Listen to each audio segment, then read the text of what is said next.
अस्सलाम वालेकुम दोस्तों, मैं फिर से आ चुका हूँ एक नए वीडियो के साथ। मुफ्ती साहब की तो हमने बहुत सारे वीडियो देखे हैं और हमें पता है वो किस तरह से सवाल का जवाब देते हैं।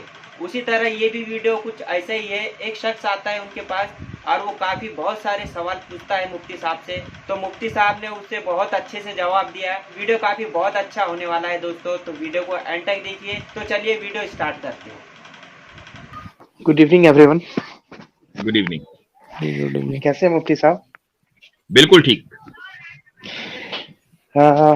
मेरा ये सवाल था कि अब अल्लाह ताला ने कुरान नाजिल की, तो उन्होंने चुन लिया कि प्रोफेट मोहम्मद को ये नाजिल करना है जिब्राइल के थ्रू, ठीक है।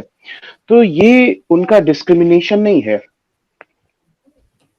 कैसे? क्योंकि जैसे हम माँ बाप हैं, ठीक है। अगर किसी एक बच्चे को कोई खास चीज दी जाती है तो दूसरा बच्चे का वो हो जाता है कि उसे ये मिल गया और मुझे नहीं मिला। तो अगर कुरान उन पे नाजिल हुई तो क्या उनके नजर मतलब वो किसी किसी को भी देंगे तो उनका क्राइटेरिया क्या था? जैसे अगर आप मुझे ये कहें कि इस वजह से दी गई है, तब तो हम मानने के लिए तैयार हैं। लेकिन अब एक पिता आए और दोनों बच्चों में खामखा एक बच्चे को कोई अच्छे कपड़े दे दे और दूसरे को कुछ भी ना मिले, तो दूसरा बच्चा कम से कम सवाल उठा सकता है कि नहीं, ये मेरे साथ नाइंसाफी हुई है। सही है, सही है। आपने बहुत अच्छा सवाल किया और शायद मेरी आपसे इससे पहले बात भी हो चुकी है ना? कई दफे आपने मुझे कुरान पढ़ने को कहा था, हदीस को छोड़ने को। मैं आपको रिवाइंड करा रहा हूँ। जी जी। शुरू में बोला था कि आप हदीस पे ध्यान ना दें, कुरान को पढ़ें। हाँ, छोड़ने का मतलब है फिलहाल कुरान पे हाँ हाँ, मैं इसलिए अपने आप को तुरंत ठीक कर दिया कि हो सकता है आप उस पे ना पकड़ लें। चले ठीक है, बहुत अच्छा आपने सवाल किया है, इसका जवाब मैं दे देता हूँ। देखें, दो बच्चों के दरमियान अगर वालिद या बाप अगर डिस्क्रिमिनेशन करता है और वो डिस्क्रिमिनेशन जस्टिफाइड है, तो फिर उसको डिस्क्रिमिनेशन नहीं कहते। उस अनइक्वालिटी को फिर ये कहा जाएगा कि ये बिल्कुल ठीक की। उसकी एक मिसाल है। उसकी एक मिसाल ये है कि मसलन एक बेटा, दो बेटे हैं एक बाप के, और एक बेटा ताकतवर है, बड़ा है, पढ़ा लिखा है, अपने बाजू पर से कमा सकता है, और एक बहुत छोटा बच्चा है, उसके 2 साल का है मसलन। तो बाप मर रहा है। अब वो सारी जिम्मेदारी घर चलाने की, छोटे भाई को पालने की, तमाम बैंक अकाउंट्स का एक्सेस, हर चीज वो बड़े को देकर जाएगा, छोटे को नहीं देकर जाएगा, क्योंकि छोटा जो है वो इनकेपेबल है। अगर वो ये कहे कि नहीं, जिस तरह बड़े को एक्सेस है ऐसे ही छोटे को भी एक्सेस है, तो फिर लोग ये कहेंगे कि भाई ये तो बेवकूफ आदमी है। वो 2 साल का बच्चा जो दूध पीता बच्चा है, जिसको कोई तमीज तहजीब नहीं है, उसको एक्सेस कैसे दे दिया इतने कॉन्फिडेंशियल चीजों का? हाँ, जब वो बड़ा होगा तो उसको एक्सेस मिलेगा, क्योंकि अब उसके अंदर सलाहियत पैदा हो गई। ऐसे ही अल्लाह ताला ने रसूल अकरम सल्लल्लाहु अलैहि वसल्लम को कुरान दिया, और उनके अंदर पहले से सलाहियत मौजूद थी उस कुरान को संभालने की, उस सलाहियत को पैदा किया गया। आम इंसानों को वो कुरान डायरेक्ट नहीं दिया। आम इंसानों को के बारे में ये कहा कि इन तक कुरान पहुंचाओ। वो कुरान हम तक पहुंचा, अब हमें भी एक्सेस हो गया, क्योंकि अब हमें वो सलाहियत पैदा हो गई हमारे अंदर कि हम उस कुरान को समझ सकें। पहला जवाब तो ये है। तो अब ये जो फर्क है, ये जस्टिफाइड है, और जब जस्टिफाइड फर्क होता है तो उसमें कोई मसला नहीं होता, उसको डिस्क्रिमिनेशन नहीं कहा जाता। पहला जवाब ये है। दूसरा जवाब देता हूं। दूसरा जवाब ये है कि अगर मान लें खुदा कुरान करीम एक के बजाय 10 इंसानों को देता, तो फिर 100 इंसानों को भी देना चाहिए था, क्योंकि जब 10 को दे दिया तो 100 का क्या कसूर है, बकिया 100 का। और जब 100 को दिया तो फिर 8 के 8 बिलियन को देना चाहिए था डायरेक्ट, हर इंसान को, जो आज के दौर में 8 बिलियन है। और तमाम इंसानियत शुरू से लेकर आखिर तक कितने बिलियन है ये हम नहीं जानते, कोई नहीं जानता, लेकिन मान लो 20 बिलियन है, तो हर 20 बिलियन में से हर बंदे को डायरेक्ट कुरान करीम मिलना चाहिए था। अगर कुरान मिल जाता तो मुझे बताइए कि क्या इस दुनिया में, चूंकि हर एक को डायरेक्ट मिला है, हर एक नबी है, तो अब ईवल का तो वजूद ही ना होता ना। तो जो इस कायनात का मकसद है कि एक इंसान अपनी फ्री विल से वो खैर को शर के ऊपर, अच्छाई को बुराई के ऊपर गालिब कर ले, उसका वो कॉन्सेप्ट खत्म हो जाता। फिर अल्लाह ताला इंसाफ कैसे करता? फिर जन्नत और जहन्नम की कोई जरूरत ही नहीं थी। मुकम्मल जो एक सिस्टम और एक निजाम क्रिएट किया है वो मुकम्मल डिस्टर्ब हो जाता। ये दो जवाबात हैं जी। मुफ्ती साहब, आपने सलाहियत की बात की, ठीक है। इसका इंग्लिश वर्ड मुझे बता दें। कैपेबिलिटी। ठीक है, कैपेबिलिटी। तो ये भी देने वाले तो अल्लाह ही है ना। अगर कोई बच्चा पैदा होता है तो बच्चा कितना कैपेबल होगा ये अल्लाह मियां डिसाइड करते हैं, ठीक है। उसके बाद मतलब चाहे जहनी या शारीरिक तौर पे, तो उन्होंने चाहा, इसलिए प्रॉफिट मोहम्मद जो है वो कैपेबल हुए। अगर वो चाहते तो कोई और भी हो सकते थे कैपेबल। हाँ, तो इसमें बिल्कुल। क्या कहेंगे? यानी अगर देखें, ऑप्शन दो ही हैं डिस्क्रिमिनेशन से बचने के। या तो आप ये कहें कि मोहम्मद सल्लल्लाहु अलैहि वसल्लम को कैपेबिलिटी दी गई और ये जस्टिफाइड है, ये फर्क करना जस्टिफाइड है, तो अब डिस्क्रिमिनेशन नहीं होगा। एक ऑप्शन तो ये है। दूसरा ऑप्शन ये है कि फिर मोहम्मद सल्लल्लाहु अलैहि वसल्लम के साथ दुनिया के हर इंसान को दी जाती। ये दो ही ऑप्शन है। अगर आप ये कहें कि नहीं, मोहम्मद सल्लल्लाहु अलैहि वसल्लम के अलावा किसी दूसरे बंदे को दी जाती, मोहम्मद सल्लल्लाहु अलैहि वसल्लम को क्यों दी गई, तो डिस्क्रिमिनेशन तो फिर अपनी जगह रहेगा। फिर यही सवाल होगा, भाई दूसरे बंदे को क्यों दी गई, तीसरे बंदे को क्यों नहीं दी गई? जिसको भी दी जाती सवाल अपनी जगह रहता। इस सवाल से बचने के दो ही रास्ते हैं। या तो हम ये माने कि रसूलुल्लाह सल्लल्लाहु अलैहि वसल्लम में को दिया जाना जस्टिफाइड है, और या हम ये कहें कि फिर हर एक इंसान को दिया जाना चाहिए था कुरान करीम।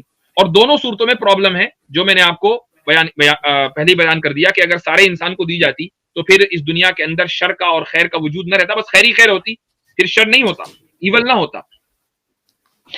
पहला वाला ही मुझे बहुत हद तक ठीक लग रहा है, जिसे मैं डाइजेस्ट कर पा रहा हूँ कि अगर सबको दे दें फिर तो अंतर ही नहीं कर पाएंगे, सभी वो हो जाएंगे, क्या आप बोला आपने, अंबिया हो जाएंगे, अंबिया हो जाएंगे, वही मैं कह रहा हूँ। तो सभी तब तो फिर कॉन्सेप्ट ही सारा चला जाएगा कि जन्नत जहन्नम वाला।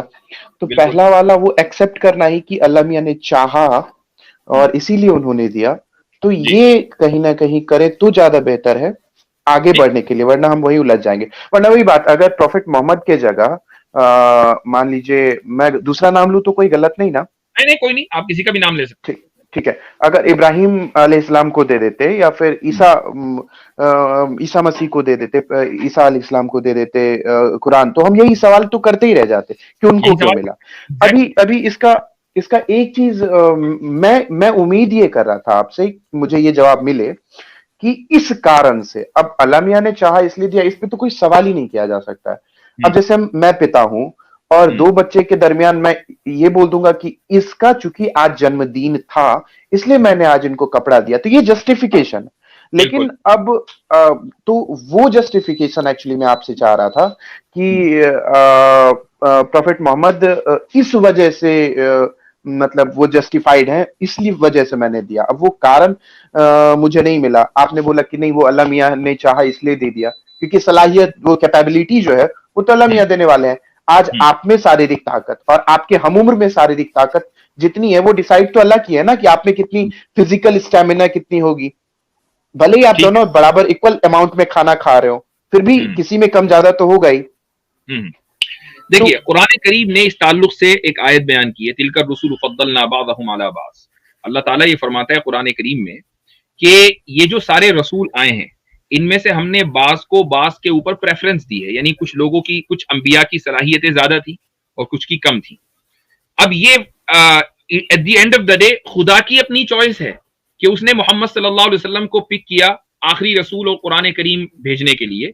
अगर आप उसका जवाब ऑलरेडी दे चुके हैं कि अगर रसूलुल्लाह सल्लल्लाहु अलैहि वसल्लम की जगह कोई और होता तो ये सवाल फिर वही खड़ा हो जाता कि फिर इसको क्यों फजीलत दी, उसको क्यों नहीं दी। तो हमें अल्टीमेटली यही मानना पड़ेगा कि ये खुदा का अपना इख्तियार है। मसलन एक बादशाह है, वो बादशाह अपना एम्बेसडर बनाकर कहीं भेजता है किसी को, तो ये बादशाह का इख्तियार है कि वो जिसको चाहे अवाम में से पिक करे और उसके अंदर जो है उसको थोड़ा सा एजुकेट करे और उसको एम्बेसडर की पोजीशन पर बिठाकर दूसरी जगह भेज दे। अब अवाम ये नहीं कह सकती कि भाई आपने उसको क्यों मुंतखब किया, मुझे क्यों नहीं किया, फला को क्यों नहीं किया। आप बादशाह की ये तो अथॉरिटी को चैलेंज हुआ ना, या तो आप बादशाह की अथॉरिटी को चैलेंज करें या उसको तस्लीम करें। अगर आप उसकी अथॉरिटी को तस्लीम कर रहे हैं तो फिर आपको उसको यह हक देना पड़ेगा कि वो जिसको चाहे मुंतखब करे अपने पैगाम को पहुंचाने के लिए और अपना एम्बेसडर बनाने के लिए। इसमें एक चीज और आ रहा था कि अल्लाह जो है वो प्रॉफिट मोहम्मद पे कुछ ज्यादा ही मेहरबान नजर आ रहे हैं। अब मैं ऐसा क्यों कह रहा हूं वो जरा सुने। एक तो उन्होंने उनको कुरान दिया, चलिए मान लिया। उसके बाद जन्नत या जहन्नम में दाखिल होने के लिए, जहन्नम में तो कोई जाना नहीं चाहता, जन्नत में दाखिल होने के लिए अब देखिए अल्लाह को मानना पड़ेगा, बुक्स को मानना पड़ेगा, अहले किताब जो भी है या कुरान को मानना पड़ेगा। चलिए वो भी मान लिए क्योंकि उनका वो नॉलेज है। अब ये स्पेशली प्रॉफिट मोहम्मद को भी मानना पड़ेगा, और क्यों? क्योंकि अल्लाह ने चुना है। तो ये कहीं ना कहीं अच्छा, इसी वजह से नहीं, उसके अलावा कुरान में भी आया है, जहां तक मेरी नॉलेज है, कि उनको छूट दी गई है बहुत सारी चीजों में। जैसे अगर मैरिज की भी बात करें तो एक आयत है जो आप बेहतर समझ जाएंगे। ठीक है। तो उनमें कहीं ऐसा नहीं लगता है कि वाकई में उनको ज्यादा प्यारे हैं वो? ठीक है, देखिए सबसे पहली बात तो ये है कि जन्नत में जाने के लिए रसूलुल्लाह सल्लल्लाहु अलैहि वसल्लम को मानना पड़ेगा, बिल्कुल ठीक है। लेकिन अगर ये होता कि इतने सारे अंबिया आए हैं, उनमें से 10 को मानना है, बाकी को मानने की कोई जरूरत नहीं है, तब तो ये आपका ऑब्जेक्शन बिल्कुल ठीक था। लेकिन इस्लाम तो ये कहता है कि आपने किसी एक नबी का भी अगर इनकार कर दिया, हजरत ईसा का इनकार कर दिया, हजरत मूसा का कर दिया, इब्राहिम का कर दिया अलैहिस्सलातु वस्सलाम, तो आप जन्नत में नहीं जा सकते। आप कह रहे हैं कि नहीं जी मैं रसूलुल्लाह को मान रहा हूं, मुझे हजरत ईसा से प्रॉब्लम है, नहीं जा सकते जन्नत में, हमेशा जहन्नम में जलेंगे, ये कुफर है इस्लाम के नजदीक। तो तमाम अंबिया अलैहिस्सलातु वस्सलाम पर ईमान लाना इक्वली जरूरी है, ये इक्वल स्टेटस है ईमान के एतबार से। अब रही ये बात कि दुनियावी मामलात में रसूलुल्लाह सल्लल्लाहु अलैहि वसल्लम को कुछ स्पेशल फेवर दिया है, तो ये जस्टिफाइड है। उसकी वजह यह है कि जो मैं उसकी एक मिसाल दे रहा हूं, मिसाल जो है बगैर किसी रिजेंबलेंस के है, वो ये है कि जो हेड ऑफ द स्टेट होता है उसका प्रोटोकॉल बिल्कुल अलग होता है, और एक आम इंसान का जो प्रोटोकॉल है वो अलग होता है। हालांकि एक हेड ऑफ द स्टेट जो डेमोक्रेटिकली इलेक्ट है, जो लॉज हैं वो इक्वली उसके ऊपर अप्लाई होनी चाहिए, लेकिन प्रेसिडेंट के लिए कानून अलग है कि आप उसको उसके खिलाफ कोई केस ही नहीं कर सकते। ठीक है, ये यानी इसी तरीके से एक मुजरिम को जिसको सजाए मौत हो गई है, उसको माफ करने का इख्तियार किसको है? प्रेसिडेंट को है। तो पॉइंट ये है कि आपकी जो डेमोक्रेसी है उसमें भी आप ये फर्क करते हैं कि जो हेड ऑफ द स्टेट है उसका प्रोटोकॉल अलग होता है और आम लोगों का प्रोटोकॉल अलग होता है। इसका मतलब ये हुआ कि एक फितरी चीज है, एक नेचुरल चीज है। रसूलुल्लाह सल्लल्लाहु अलैहि वसल्लम को जो कुछ स्पेशल ट्रीटमेंट किया गया, उसके पीछे जस्टिफिकेशन है। मिसाल के तौर पर जो अभी अलग मसला हो गया कि उनको ज्यादा शादियों की इजाजत थी और आम मुसलमानों को 4 शादियों की इजाजत है। लेकिन अगर रसूलुल्लाह सल्लल्लाहु अलैहि वसल्लम को वो इजाजत इसलिए होती कि भाई तुम अपने नफ्स की ख्वाहिश पूरी करते रहो, तो फिर बात 11 पे ना रुकती, फिर तो बात 100, 200, 300 पे चली जाती, रोजाना एक शादी होती, कोई रोक नहीं सकता था और किसी को मुसलमान को कोई एतराज भी ना होता। लेकिन आप सल्लल्लाहु अलैहि वसल्लम को जितनी भी शादियों की इजाजत दी गई, उसके पीछे जस्टिफिकेशन ये है कि उस जमाने में एक ट्राइबल सिस्टम था और ट्राइबल सिस्टम को एक यूनिफाइड उम्मैटिक सिस्टम में तब्दील करने के लिए जरूरी था कि उनके साथ इस तरह का ताल्लुक हो कि जिसको आसानी के साथ तोड़ा ना जा सके। इसलिए आप सल्लल्लाहु अलैहि वसल्लम ने अलग अलग कबीलों के अंदर शादियां की और उस शादी का नतीजा ये निकला कि सारे के सारे कबीले मुसलमान हो गए या दुश्मनियां खत्म हो गई। अब आप ये देखें कि उम्मे हबीबा रजी अल्लाह अन्हा से जब रसूलुल्लाह सल्लल्लाहु अलैहि वसल्लम ने निकाह किया, तो उसके बाद अबू सुफियान से फिर कोई झगड़ा नहीं हुआ। उससे पहले अबू सुफियान जो मक्का के चीफ थे, अहजाब भी हो रही है और उहद भी हो रही है और बदर भी हो रही है, लेकिन जैसे ही उम्मे हबीबा रजी अल्लाह अन्हा से निकाह हो गया, जंग खत्म हो गई। तो कहने का मकसद ये कि उसके जो फवाइद थे वो रसूलुल्लाह सल्लल्लाहु अलैहि वसल्लम तक नहीं थे, बल्कि उसके जो फवाइद थे उन शादियों के, वो पूरी उम्मत के लिए थे, पूरी कौम के लिए थे। इसलिए वो स्पेशल ट्रीटमेंट दिया गया, उसके पीछे जस्टिफिकेशन है। यहाँ एक बात ऐड करूँ मुफ्ती साहब कि जैसे कि एक बात यह है कि रसूलुल्लाह सल्लल्लाहु अलैहि वसल्लम पर ईमान लाना तो जन्नत में जाएंगे, तो यहाँ एक बात ओवरऑल ये भी जाननी जरूरी है कि हर वक्त के नबी पर ईमान लाना जरूरी, यानी हुजूर पाक सल्लल्लाहु अलैहि वसल्लम से पहले जो उम्मतें आई तो क्या वो जन्नत में नहीं जाएंगी? हर उम्मत के लिए जरूरी था अपने वक्त के नबी के ऊपर ईमान लाना, और हमारे लिए तो ऑलरेडी बढ़ गया है कि सारे नबी के ऊपर ईमान लाना। हाँ, और जहाँ और हुजूर पाक सल्लल्लाहु अलैहि वसल्लम के साथ जी हुजूर पाक सल्लल्लाहु अलैहि वसल्लम के साथ जो चीजें खास थी उसके अंदर ये भी हमको तवज्जो देनी चाहिए कि हुजूर के लिए तहज्जुद की नमाजें फर्ज थी, हुजूर अपने लिए फर्ज कर रखे थे, जबकि उम्मत मोहम्मदिया के लिए रुखसत है। जहाँ खुसूसियत की बात होती है वहाँ इस खुसूसियत की तरफ भी हमारी निगाह जानी चाहिए। बिल्कुल, यही है कि हम लोग जो है जब इस बात पर करते हैं कि स्पेशल ट्रीट किया, हम ये तो देखते हैं कि जी ज्यादा शादी की, लेकिन ये नहीं देखते कि वो 6 नमाजें पढ़ रहे हैं, हमें 5 नमाजों का हुक्म है। वो रोजाना रोजा रख रहे हैं बगैर इफ्तार किए, हमें हुक्म है कि नहीं इफ्तार करो और रोजाना रखने की जरूरत नहीं है, एक दिन छोड़ के रखो अगर रखना ही है, वरना फिर रमजान में 1 महीने रखो काफी है। तो ये फर्क है, यानी एक आदमी को अगर स्पेशल ट्रीटमेंट दिया गया तो उसके ऊपर रिस्पॉन्सिबिलिटीज भी ज्यादा है। जी नितेश भाई, उम्मीद है कि आपका जवाब मिल गया होगा आपको। हाँ बिल्कुल बिल्कुल, नहीं काफी सेटिस्फैक्टरी था। चलिए, इसमें मैं ये कह रहा था कि जन्नत तो दूर की बात है, यहाँ मुसलमान बनने के लिए भी कलमा में आता है उनको बाकियों को तो कलमा में ये आता है कि बाकी को भी मानना पड़ेगा। जैसे नहीं, मुसलमान आप अगर बनने के लिए। देखें, जब आप इस्लाम में दाखिल हो रहे हैं तो इस्लाम में दाखिल होने के लिए एक आपको बुनियादी तौर पर इस्लाम में दाखिल होने के लिए एक बुनियादी स्टेटमेंट है, अशहदु अल्ला इलाहा इल्लल्लाह व अशहदु अन्ना मुहम्मदन अब्दुहु व रसूलुहु। अब आप इस्लाम में दाखिल हो गए, हम्म। लेकिन ये गोया के एक तरह का समझ लें कि एक मसलन एक टिकट है अंदर आने का, लेकिन जब आप अंदर आएंगे तो बहुत सारी चीजें अंदर हैं। वो उनमें से एक क्या है, आमनतु बिल्लाहि व मलाइकतिही व कुतुबिही व रुसुलिही वल यौमिल आखिर, ये आखिर तक चल रहा है। उसमें इसका तर्जुमा है कि मैं ईमान लाया अल्लाह के ऊपर, उसकी भेजी हुई तमाम किताबों के ऊपर, उसके भेजे हुए तमाम रसूलों के ऊपर। मैं ईमान लाया कयामत के ऊपर, जन्नत और जहन्नम के ऊपर, और डेस्टिनी प्रीडेस्टिनेशन के ऊपर। ये बुनियादी चीजें हैं कि जिनके ऊपर ईमान लाना जरूरी है। जब आप अशहदु अल्ला इलाहा इल्लल्लाह व अशहदु अन्ना मुहम्मदन अब्दुहु व रसूलुहु कहते हैं तो आप दरअसल उन सारी चीजों पर ईमान ला रहे होते हैं। अगर आप उनमें से किसी भी एक चीज पर ईमान न लाएं तो आपका अशहदु अल्ला इलाहा इल्लल्लाह व अशहदु अन्ना मुहम्मदन अब्दुहु व रसूलुहु कहना ये एक्सेप्टेड नहीं होगा। और यही मेरे लिए टफ हो रहा है, पता नहीं बाकियों के लिए। मैं एक क्रिएटर को मानने के लिए तो मैं मानने के लिए कोई इशू नहीं है, और एक ही क्रिएटर है और वो फॉर्मलेस हैं, उनका कोई स्कल्पचर नहीं है, वो इमेज नहीं है उनका, यहाँ तक तो मानने के लिए कोई इशू नहीं हो रहा है। बाकी जो एक कंडीशन अल्लाह मियां ने लगाया है या गॉड ने लगाया है, वो इशू हो रहा है। मैं एक्चुअली हिंदू परिवार से हूं, तो वो तो मुझे पता है कि वहां पे क्या क्या प्रॉब्लम्स है, और मैं उस पर भी बात कर सकता हूँ। देखिए नीतीश भाई, ऐसा है कि अगर हम किसी बादशाह की बादशाहत को तस्लीम तो कर रहे हैं, लेकिन ये भी साथ में कह रहे हैं कि उसके भेजे हुए किसी एम्बेसडर को मैं नहीं मानूंगा, और हम ये भी कह रहे हैं कि मैं उसके किसी मिनिस्टर को नहीं मानूंगा, तो फिर आपने बादशाह की बादशाहत को भी तस्लीम नहीं किया। बादशाह की बादशाहत को तस्लीम करने का मतलब यह है फुल सबमिशन, कि उसने जो कहा और जिसको भेजा वो भी मेरे लिए इंपॉर्टेंट है, क्योंकि बादशाह ने भेजा है। तो ऐसे ही खुदा ने, आप जब ये मान रहे हैं कि खुदा ने इस कायनात को क्रिएट किया और क्रिएटर एक है, तो उस क्रिएटर ने अगर कुछ बंदों को आपके पास भेजा अपनी बात बताने के लिए, और आप ये कहेंगे नहीं मैं इन बंदों को नहीं मानता, तो फिर आप उस क्रिएटर की भी नहीं मान रहे हैं। पॉइंट ये है, इसको इस एतबार से समझिएगा। ठीक है मुफ्ती साहब, आखिरी लाइन में फिर काफी समय हो जाएगा। आपने मुझे कुरान पढ़ने के लिए कहा था, मैं ट्रांसलेटेड वर्जन अभी पढ़ रहा हूँ, और उसमें जो भी सवाल है मैं नोट डाउन कर रहा हूँ, ताकि मैं स्ट्रीम में या चाहे कभी और भी आपसे उसमें गुफ्तगू करूं। क्योंकि अच्छा, इस बीच में आपने एक मेरा क्लिप भी अपलोड किया था, शायद उससे और भी रिलेट कर पाए। मैं अस्सलाम वालेकुम पे आपसे बात, जी जी हाँ, मुझे वो याद है कि आपसे इस मौजू पर बात हुई थी जी। हाँ, तो मेरा ये था कि आपने मुझे बोला था कि मैंने बोला था कि मौलाना वाहिबुद्दीन खान का मेरे पास ट्रांसलेशन है, मैं उसे पढ़ रहा हूँ। आपने बोला ठीक है आप पढ़ लो। शुरू में ही जब हम परिचय पढ़ते हैं ना, परिचय आप समझ रहे हैं ना, परिचय किसे कहते हैं? जी, इंट्रोडक्शन।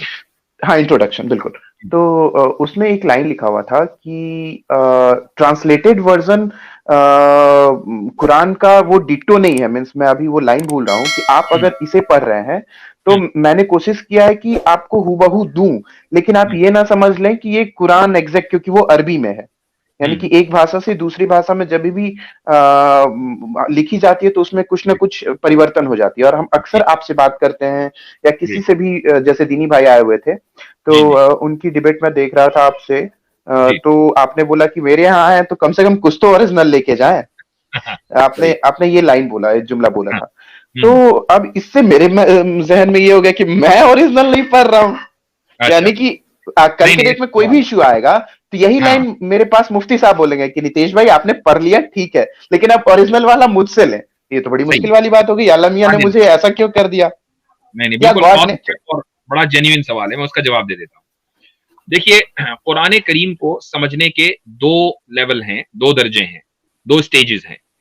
पहले स्टेज को कहा जाता है अरबी में तज़क्कुर, यानी नसीहत हासिल करना, और दूसरी स्टेज को कहा जाता है तदब्बुर, यानी उर्दू में हम उसको कहते हैं गौर फिक्र करना, कॉन्टम्पलेट करना, इंग्लिश में हम कॉन्टम्पलेशन कह देते हैं।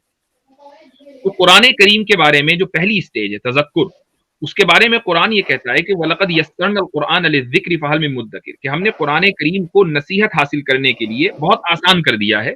तो क्या कोई नसीहत हासिल करने वाला है? अब आप कुरान से नसीहत हासिल करें, हिदायत हासिल करें, चाहे उर्दू में पढ़कर उसका तर्जुमा, इंग्लिश में पढ़कर, हिंदी में पढ़कर, ये इस आपको हिदायत मिल जाएगी इंशाअल्लाह।